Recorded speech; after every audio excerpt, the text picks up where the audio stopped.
Okay, तो आज हम पढ़ने वाले हैं पेज नंबर 29 से 7th का मैथ अरिथमेटिक एक्सप्रेशन और हेडिंग है स्वैपिंग एंड ग्रुपिंग। ठीक है, तो ये ऑलरेडी तुम लोगों को पता है स्वैपिंग और ग्रुपिंग में और जो बोलने के लिए कोशिश किया है वो ऑलरेडी तुम लोगों को पता है, तुम ऑलरेडी जानते हो। और जो बच्चे नहीं जानते हैं उनके लिए मैं बता देती हूँ। सुनो क्या बोला है, एग्जाम्पल 6 में दिया है। एग्जाम्पल 6 में कुछ बोल रहा है, क्या बोला है, मैं कुछ क्वेश्चन पढ़ लेती हूँ। बोला कि Madhu is flying a drone from a terrace. ठीक है, मधु ड्रोन उड़ा रही है बड़े खुशी से। The drone goes 6 meter up and then 4 meter down. Okay, drone उड़ा रही थी, यहाँ पर उसका घर थी, छत था, और यहाँ पर मधु खड़ी थी।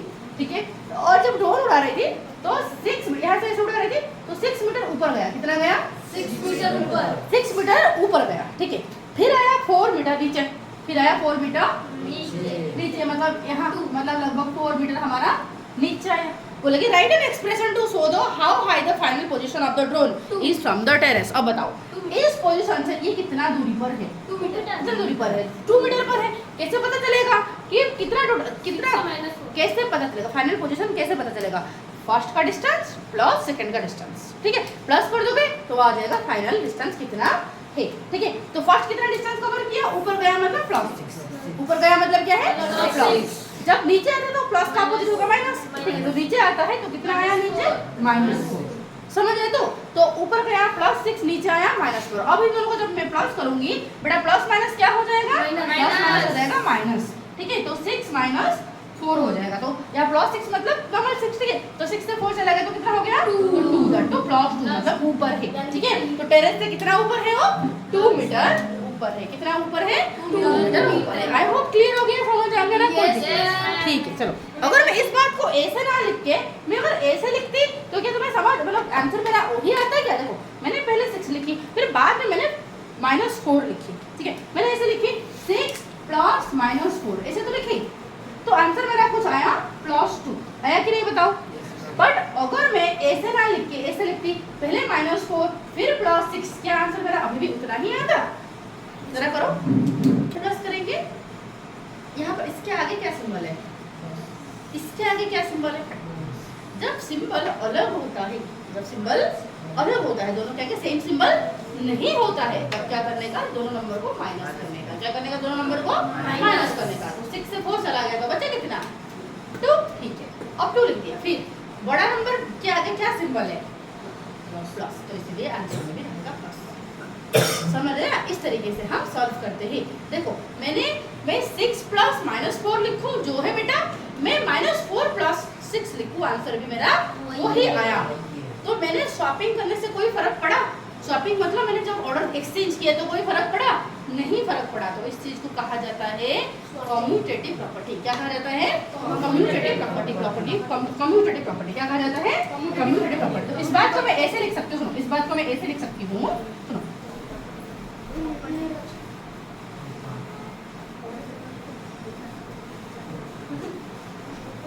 सुनो, तो जब हमारा मैं 2 + 3 लिखना जो है बेटा 3 + 2 लिखना वही बात है, कोई फर्क नहीं पड़ेगा। मैं 5 + -4 लिखूं जो है बेटा -4 + 5 लिखूं, बात वही है, दोनों बराबर है। ठीक है, तो इसलिए चाहे मैं A पहले लिख के बाद वाला नंबर B में बाद में लिखूं जो है बेटा, मैं B पहले लिखूं बाद में A लिखूं, बात वही है। तो इस प्रॉपर्टी को कहा जाता है कम्यूटेटिव प्रॉपर्टी। क्या कहा जाता है?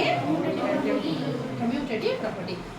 Commutative property. और जो इतना हार्ड वर्ड तुम्हें लग रहा होगा तो एनसीईआरटी ने सोचा इतना हार्ड वर्ड क्यों दे इतने बेचारे बच्चों को, तो इसने दे दिया क्या? स्वैपिंग। क्या बोल दिया इसको? Swapping the number. स्वैपिंग करने से कोई फर्क नहीं पड़ता। समझ आ गया? तो इतना सोचा है एनसीईआरटी तुम्हारे लिए। देखो अब आगे बहुत ज्यादा ही सोच लिया। ओके, अब ये मिटाए हम। ओके, प्रज्ञा तुम are you facing any problem? कोई भाई जॉइन हो रही है, लेफ्ट हो रही है, जॉइन हो रही है, लेफ्ट हो रही है, ठीक है कर दीजिए। ठीक है, मिटाऊं मैं? Yes ma'am. समझ आ गया? Yes ma'am. क्लियर हो रहा है? Yes ma'am. ठीक है, चलो फिर दिया है will this also hold where there are terms having negative numbers? यहाँ पर देखो, यहाँ पर एक टर्म पॉजिटिव था, एक टर्म नेगेटिव था, बट अगर दोनों नेगेटिव होंगे तो उस केस में भी क्या ये पॉसिबल है? जी हाँ, आराम से पॉसिबल है। कैसे पॉसिबल है जरा देखें। फॉर एग्जाम्पल ये -2 है, -2 प्लस -3 लिखना बेटा, जो है -3 प्लस -2 लिखना बेटा, वही है। ओके, अब मुझे बताएगा सामने जो बेटा इसको हम कैसे सॉल्व करेंगे। सपोज मैंने बोली जब दोनों का सिंबल अलग होता है बेटा उनको हम माइनस करते हैं, पर दोनों नंबर का आगे अगर सेम सिंबल हो जाता है बेटा हम उनको प्लस कर लेते हैं। समझ आए? तो देखो इसके आगे क्या सिंबल है?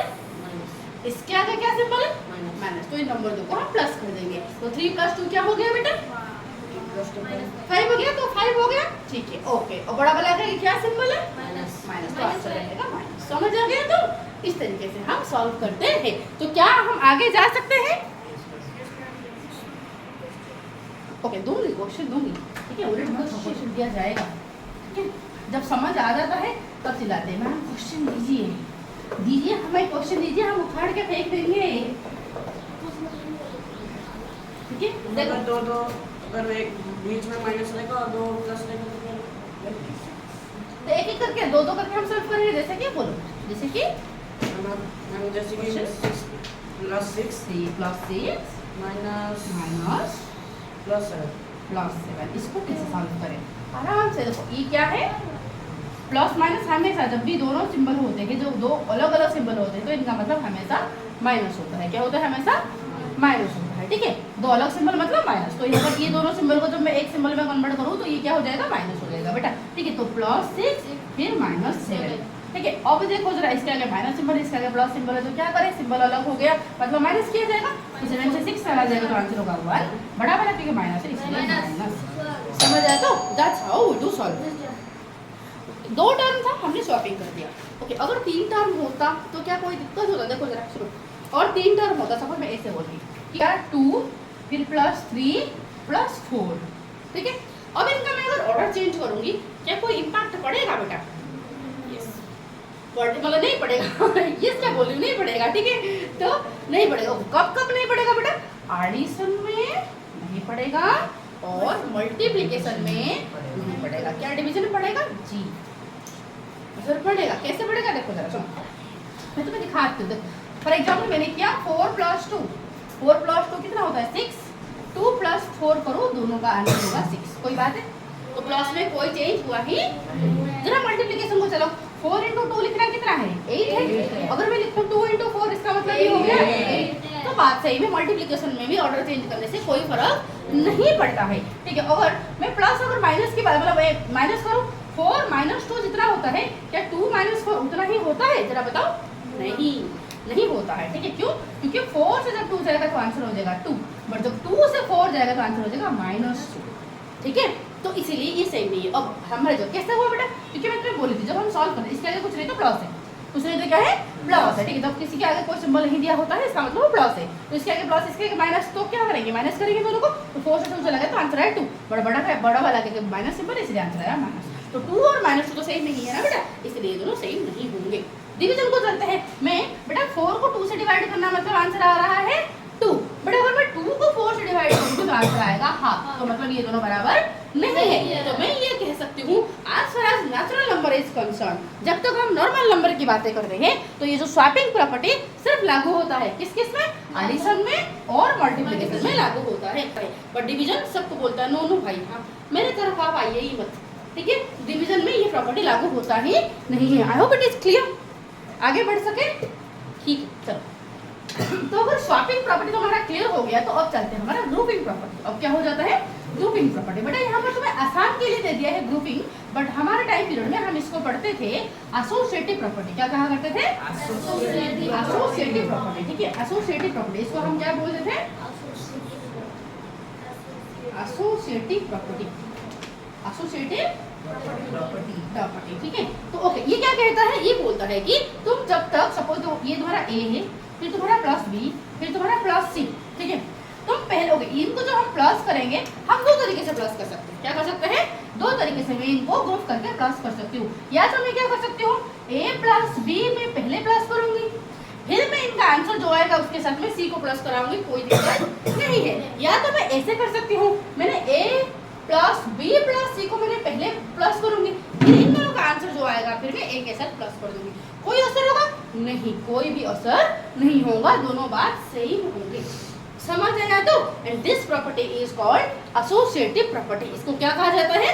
Associative property. ओके, मैं अगर एग्जांपल तुम्हें रियल वाला लेके दिखाऊं, 4 + 2 + 3 अगर करें, ठीक है, तो 4 + 2 + 3 को मैं क्या कर सकती हूँ बेटा, 4 को 2 के साथ प्लस करूंगी तो आंसर आ गया मेरा 6, 6 + 3 करूंगी तो आंसर आ जाएगा मेरा 9। या तो मैं ऐसे कर सकती हूँ, नहीं तो फिर मैं ऐसे करूंगी, 2 को पहले मैं 3 के साथ प्लस करूंगी, जो हो गया हमारा 5, फिर 5 + 4 हो गया हमारा 9। Again I got the same answer. Hence it proves that if we add या फिर multiply by associating any two number first, then after that we will add the result with the third one, then that doesn't impact the result।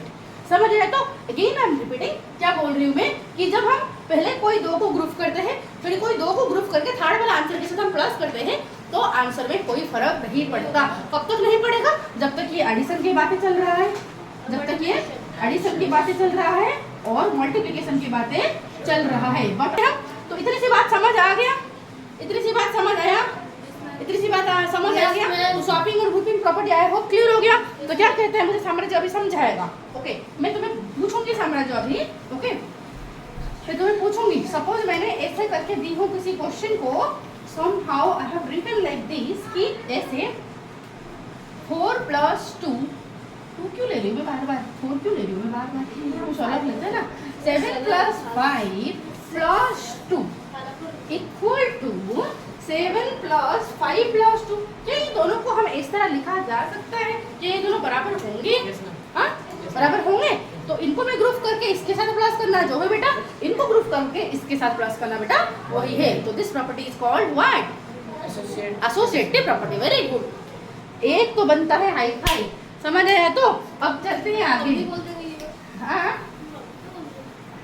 ठीक है, चलो, जिसको पूछा गया वो तो बोला ना, तुम तो बोल ही दोगे। ओ बेचारा बोल रहा है, मतलब थोड़ा अप्रिशिएट तो बनता है, राइट? तो यहाँ पर बोला क्या है, पर क्वेश्चन जरा क्या पूछा है तो मतलब दिया तो थोड़ा सा देख लेते हैं पहले। बोला कि एसोसिएटिव प्रॉपर्टी हो गया, बोला कि दस grouping the terms of an expression in either of the following, कोई दिक्कत नहीं होता। मतलब नॉर्मल नंबर में तो ऐसे कोई दिक्कत होता नहीं है, प्लस में तो कोई दिक्कत नहीं होता। बोला कि does adding the terms of expression in any order, क्या हम किसी भी ऑर्डर में हम इस तरह टर्म्स को ऐड करते जाएंगे तो हमेशा सेम वैल्यू देगा? यस, ऑर्डर कोई फर्क नहीं पड़ता जब तक हमारा एडिशन और सब्ट्रैक्शन की या फिर मल्टीप्लिकेशन की बातें चलता है। ठीक है, can you explain why this happening using token model? ओहो, तो मैं टोकन मॉडल यूज करके तुम्हें बता समझाने के लिए बोला गया है।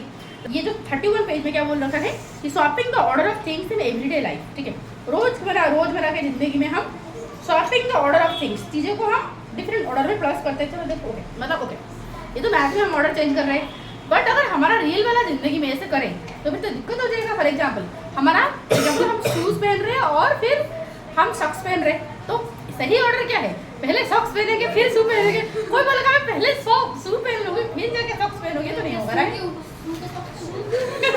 ये तो पॉसिबल है ही नहीं, राइट?